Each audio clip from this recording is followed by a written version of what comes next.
Since the dawn of humanity, well, at least since we've been capable of cognitive thought, we've wondered whether or not we're alone in the universe. Is there life out there somewhere, also looking up at the stars and wondering the same thing? These questions have plagued us for millennia with nary an answer in sight.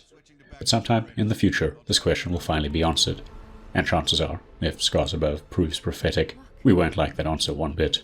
In Scars Above's vision of the future, mankind has searched the stars and found no answers, until one day a massive alien structure appears above the planet. While the world debates what the structure is, where it's from, and who sent it, a special group of astronauts trained for mankind's first encounter, the titular Scars, are on their way to scan the alien structure for answers. Before you can power up your quantum defibrillator, the structure sends out its answer, and disaster strikes.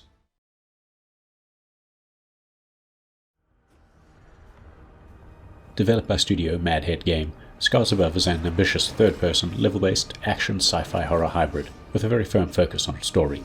Unfortunately, it's a game that does not put its best foot forward. Taking on the role of Kate Ward, you awaken to find yourself alone on an alien planet. What happened to you, where you are, and most importantly, what happened to your crew, become the answer she sets out to discover.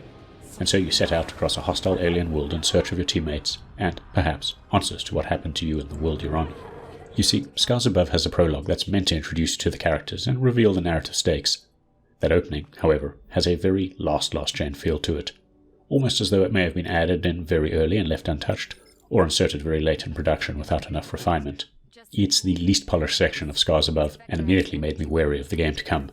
The visuals in the section look like they were designed for much older systems, while the writing and interactions with the rest of the crew are far too brief to provide a good sense of who they are, or Kate's relationship with them.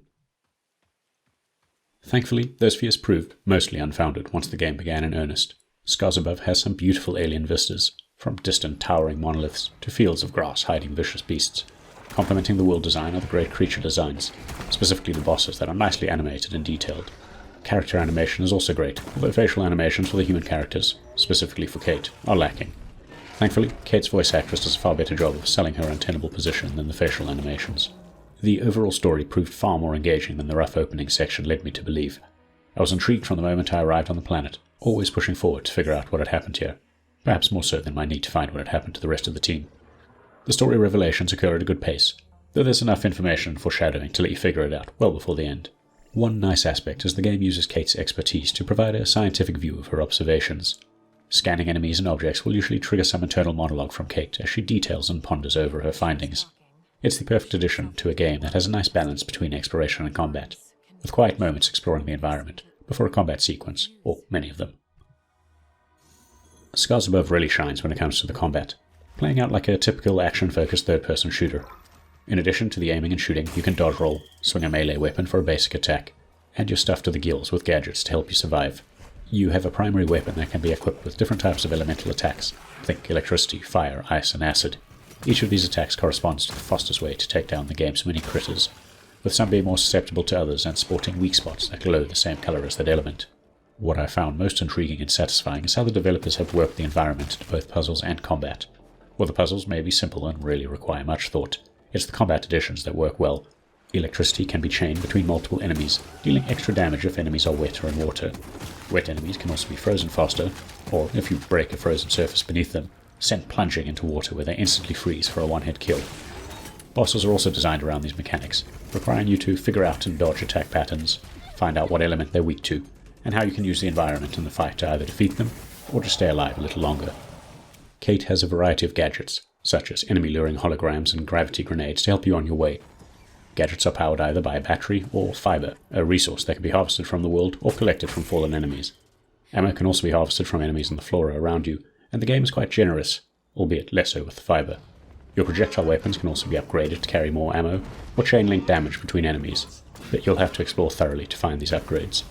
The last combat-related mechanic to consider is Kate's skill tree, providing the ability to purchase upgrades such as extra health or using fewer resources to power your gadgets. You gain ability points by finding data cubes scattered across the environment, which fill up an XP bar. Kate may be weak at first, but once you start to gain more gadgets, more abilities, and upgrade your gun, you swiftly become a force to be reckoned with. That thought brings me to the one major issue I have, that some players may love or hate.